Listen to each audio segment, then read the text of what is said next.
ایک دن جنگل میں ایک چالاک خرگوش اور بھالو ایک دوسرے سے ملے۔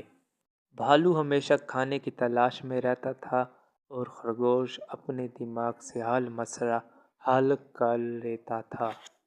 ایک دن بھالو نے خرگوش سے کہا، خرگوش بھائی، مجھے ہمیشہ بھوک لگی رہتی ہے، تم ہمیشہ خوش رہتے ہو، تو مجھے بھی خوش رہنے کا طریقہ بتاؤ۔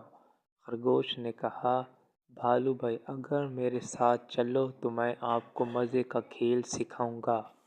خرگوش اور بھالو جنگل کے ایک پرانے درخت کے پاس گئے جہاں شہد کی مکھیوں کا بڑا جھالا تھا۔ خرگوش نے کہا، بھالو بھائی، شہد لانا آسان کام نہیں، لیکن اگر ہم ہوشیاری سے کام کریں تو یہ ممکن ہے کہ بھالو اپنی بھاری آواز میں کہا، میں سب کروں گا، بس بتاؤ کیا کرنا ہوگا۔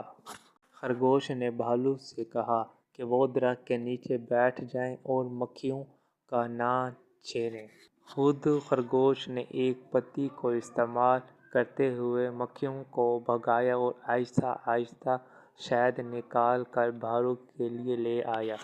بھالو نے شہد کھاتے ہوئے کہا، واہ خرگوش بھائی، تم واقعی بہت چالاک ہو، لیکن کیا یہ اچھا ہوتا اگر میں بھی اپنی بھوک کو قابو میں رکھتا اور جلد بازی نہ کرتا؟ خرگوش مسکراتے ہوئے بولا، بھالو بھائی، سمجھداری اور صبر ہمیشہ کامیابی لاتے ہیں۔ اس دن کے بعد بھالو نے سیکھا کہ ہوشیاری اور صبر کے بعد کامیابی ممکن نہیں۔ دونوں نے اپنی دوستی کو مضبوط بنایا اور جنگل میں خوشحال زندگی گزارنے لگے۔